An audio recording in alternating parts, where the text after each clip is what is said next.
Frères et sœurs, nous entrons donc dans la dernière ligne droite du carême que nous avons commencé depuis 40 jours, puisque du mercredi saint au dimanche des Rameaux, nous avons 40 jours. Et nous entrons dans ce que nous appelons communément la Semaine Sainte.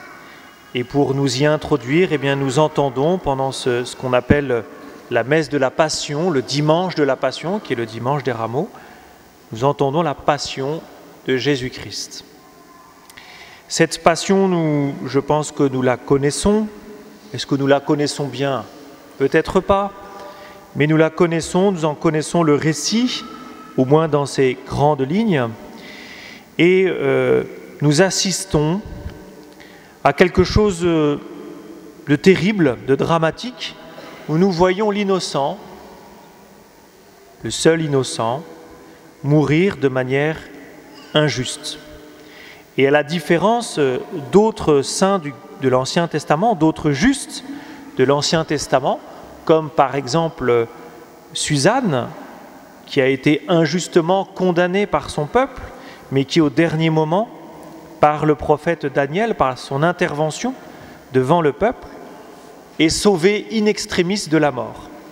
Ici, dans ce récit, nous attendons une intervention, nous espérons une intervention providentielle qui puisse sauver le Christ de cet engrenage terrible où nous le voyons petit à petit se faire broyer par la justice humaine, qu'elle soit religieuse avec le peuple ou qu'elle soit politique avec les Romains. Et donc le juste meurt, abandonné par Dieu son Père. Et quand vous prenez les paroles de Jésus, ce que dit Jésus, vous avez des paroles absolument très fortes où il annonce sa royauté céleste, éternelle. Et puis, il annonce sa royauté d'une certaine manière aussi politique. Quand il dit à Pilate « Je suis le roi des Juifs », il lui dit « C'est toi qui le dis ». Et à la fin, vous avez ce cri terrible où il dit « Mon Père, pourquoi m'as-tu abandonné ?» Dans ce récit est préféré à l'innocent un émeutier meurtrier, terrible, où nous voyons une espèce d'échange où la justice humaine est incapable de reconnaître un innocent et préfère, pour la bonne marche de la société, pour la bonne marche de la fête, libérer un émeutier meurtrier, celui-ci étant jugé moins dérangeant que l'innocent. Cet échange entre cet émeutier meurtrier et cet innocent reflète, pour une part, le conflit en chacune de nos consciences. Mieux vaut un petit péché, une petite compromission, afin de vivre tranquillement dans notre confort, caché et heureux. Et il y a là aussi la trame dramatique de l'histoire humaine. Aucun homme, ou si peu, n'ose affronter la justice humaine. Aucun homme, ou si peu, n'ose souffrir par fidélité à la vérité et à la justice. Finalement, quand nous lisons ce texte, nous réalisons qu'aucun homme n'est à la hauteur de Dieu, aucun homme ne mérite Dieu. Et résonnent d'autant plus fort ces actes inattendus d'hommes et de femmes qui préfèrent souffrir et mourir, qu'ils soient chrétiens ou pas, plutôt que de trahir la vérité et la justice inscrites dans leur cœur. Comme dit l'adage, le mal triomphe parce que les hommes de bien se taisent. Comment réagir devant ce récit, devant cette histoire? Il me semble que nous avons un porche d'entrée, un préambule. C'est cette femme de Béthanie, curieuse femme de Béthanie, qui apporte un parfum précieux et de manière un peu scandaleuse va le gâcher, entre guillemets, va le répandre sur les pieds, sur les cheveux de Jésus. Elle va oindre Jésus. Et Jésus va en donner l'interprétation, qu'elle-même d'ailleurs n'avait sûrement pas perçue, puisqu'il va lui dire « cet acte est beau, cet acte est beau », et il anticipe mon propre ensevelissement. Il annonce, pour une part, ma mort. Ce parfum est d'un grand prix. Nous pouvons nous rappeler une autre histoire d'argent, qui est ce fameux passage du jeune homme riche qui vient voir Jésus et qui lui dit « Maître, que dois-je faire pour avoir la vie éternelle ?» Et Jésus lui dit « Va, vends tous tes biens, puis viens, suis-moi. » Eh bien, nous avons, avec cette femme de Béthanie, comme l'accomplissement de ce que Jésus demandait à ce jeune homme. Ce parfum est d'un grand prix, ce qui signifie qu'elle a cassé sa tirelire pour l'acheter et qu'elle l'a gâché pour Jésus. Elle l'a répandu sur le corps de Jésus.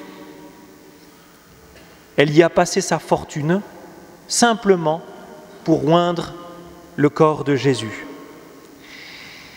Et c'est d'une certaine manière prophétique pour nous qui assistons à la mort de Jésus.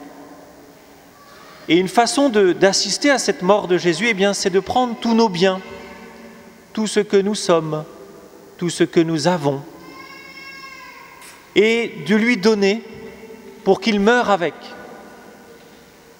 Si vous prenez le processus qui a amené cette femme à oindre le corps de Jésus, elle a pris sa fortune, elle a acheté ce parfum et elle l'a répandu. Elle a tout perdu. Elle a tout donné à Jésus et Jésus a tout perdu puisqu'il est mort avec. La mort de Jésus nous sauve de nos fausses sécurités. La mort de Jésus nous sauve de toutes nos idoles, de tout ce que nous possédons, de tout ce qui est important pour nous et dans lequel nous mettons notre cœur au détriment de Dieu. Jésus nous dit, tu veux vivre avec tout ce que tu as, avec tout ce que tu es, très bien. Commence par me les donner, commence par les répandre sur mon corps. Je vais mourir avec, tu vas les perdre, et je te les rendrai en vertu de ma résurrection. Et il y a un deuxième aspect à cet acte de cette femme, c'est la gratuité. J'en parle souvent, je me rends compte que j'en parle souvent, de cet acte gratuit. La femme a atteint la vie éternelle d'une certaine manière dans cet acte parce qu'elle pose un acte gratuit. Elle ne cherche pas une efficacité, elle ne cherche pas un rendement, elle pose un acte d'amour pur, un acte incompréhensible puisqu'elle vient tout donner à un homme condamné à mort qui va mourir. Et donc elle met toute sa confiance dans cet homme. La Bible dit que le juste attend son salut de Dieu seulement.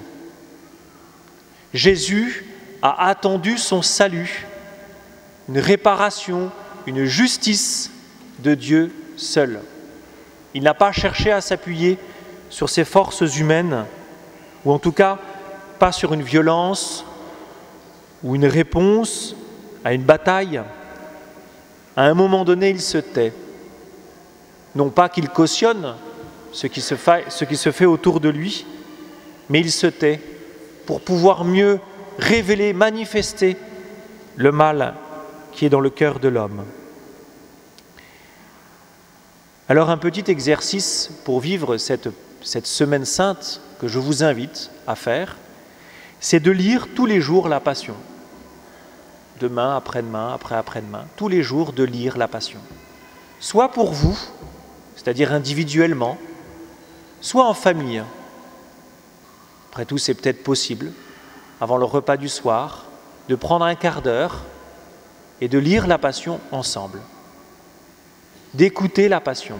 Parce que nous sommes bien pauvres pour aborder cette Passion, nous sommes bien pauvres pour la comprendre. Et d'ailleurs, qu'est-ce qu'il y a à comprendre, si ce n'est à la comprendre à la manière de cette femme. Et donc je vous invite, voilà, à nous laisser imprégner par ce récit. Le crucifié et raillé par le monde parce que estimés et jugés impuissants. Il est vrai que les chrétiens ont cette dramatique vocation de ne pas tomber dans la violence pour défendre leur foi. Non, nous n'égorgeons pas les blasphémateurs. Non, nous ne menaçons pas ceux qui nous méprisent et nous insultent. Parce que nous savons que l'amour-passion du Christ dans sa passion est le seul remède efficace et puissant pour guérir les hommes de leurs bêtises et de leur lâcheté. Amen.